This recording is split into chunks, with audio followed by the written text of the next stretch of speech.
My spirits rose as I went deeper into the forest, but I could not regain my former elasticity of mind. I found cheerfulness to be like life itself, not to be created by any argument. Afterwards, I learned that the best way to manage some kinds of pain-filled thoughts is to dare them to do their worst, to let them lie and gnaw at your heart till they are tired, and you find you still have a residue of life they cannot kill. So, better and worse, I went on till I came to a little clearing in the forest. In the middle of the clearing stood a long, low hut, built with one end against a single tall cypress which rose like a spire to the building. A vague misgiving crossed my mind when I saw it, but I must needs get closer and look through a little half-open door at the opposite end from the cypress. Windows I saw none. On peeping in and looking towards the further end, I saw a lamp burning with a dim, reddish flame, and the head of a woman bent downwards as if reading by its light. I could see nothing more for a few moments. At length, as my eyes got used to the dimness of the place, I saw that the part of the rude building near me was used for household purposes, for several rough utensils lay here and there, and a bed stood in the corner. An irresistible attraction caused me to enter. The woman never raised her face, the upper part of which alone I could see distinctly, but as soon as I stepped within the threshold, she began to read aloud, in a low and not altogether unpleasing voice, from an ancient little volume which she held up open with one hand on the table upon which stood the lamp. What she read was something like this. So, then, as darkness had no beginning, neither would ever have an end. So, then, is it eternal? The negation of aught else is its affirmation. Where the light cannot come, there abideth the darkness.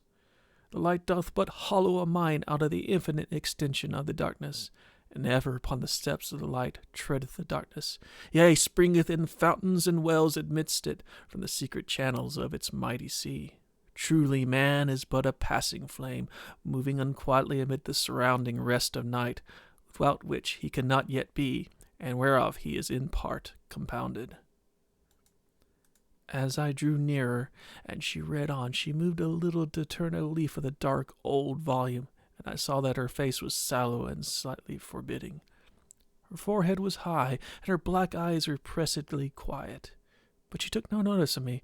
This end of the cottage, if cottage it could be called, was destitute of furniture, except the table with the lamp, and the chair on which the woman sat. In one corner was a door, apparently of a cupboard in the wall, but which might lead to a room beyond. Still, the irresistible desire which had me enter the building urged me. I must open the door and see what was beyond it. I approached, and laid my hand on the rude latch. Then the woman spoke, but without lifting her head or looking at me. You had better not open that door. This was uttered quite quietly, and she went on with her reading, partly in silence, partly aloud, but both modes seemed equally intended for herself alone. The prohibition, however, only increased my desire to see, and as she took no further notice, I gently opened the door to its full width and looked in. At first I saw nothing worthy of attention. It seemed a common closet, with shelves on each hand on which stood various little necessaries for the humble uses of a cottage. In one corner stood one or two brooms, in another a hatchet and other common tools, showing that it was in use every hour of the day for household purposes. But as I looked, I saw that there were no shelves at the back, and that an empty space went in further, its termination appearing to be a faintly glimmering wall or curtain, somewhat less, however, than the width and height of the doorway where I stood. But as I continued looking, for a few seconds towards this faintly luminous limit, my eyes came into true relation with their object. All at once, with such a shiver as when one is suddenly conscious of the presence of another in a room where he was, for hours, concerning himself alone, I saw that this seemingly luminous extremity was a sky, as of night, beheld through the long perspective of a narrow, dark passage, through what, or built of what, I could not tell. As I gazed, I clearly discerned 2 or 3 stars glimmering faintly in the distant blue. But suddenly, and as if I had been running fast from a far distance for this very point, and had turned the corner without abating its swiftness, a dark figure sped into and along the passage from the blue opening at the remote end. I started back and shuddered, but kept looking, for I could not help it. On and on it came, with a speedy approach but delayed arrival, till at last, through the many gradations of approach, it seemed to come within the spear of myself, rushed up to me, and passed me into the cottage. All I could tell of its appearance was that it seemed to be a dark human figure. Its motion was entirely noiseless, and might be called a gliding, were it not that it appeared that of a runner, but with ghostly feet. I had moved back yet a little to let him pass me, and looked round after him instantly. I could not see him. "Where is he?" I said in some alarm to the woman who still sat reading. "There, on the floor behind you," she said, pointing with her arm half outstretched, but not lifting her eyes. I turned and looked, but saw nothing. Then, with a feeling that there was yet something behind me, I looked round my shoulder, and there, on the ground, lay a black shadow, the size of a man. It was so dark that I could see in the dim light of the lamp, which shone full upon it, appearing without thinning it at the intensity of its hue. "I told you," said the woman, "you had better not look into that closet."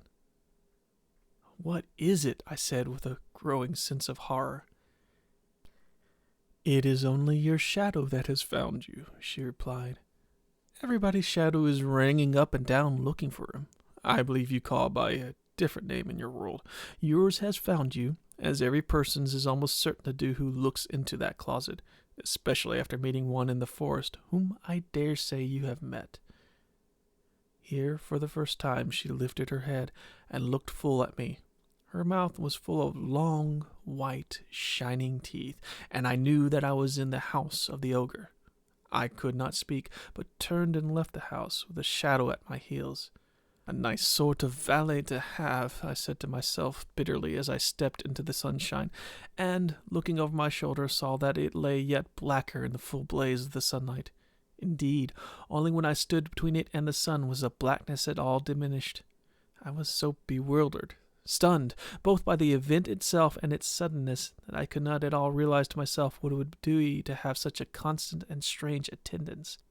But with a dim conviction that my present dislike would soon grow to loathing, I took my dreary way through the wood.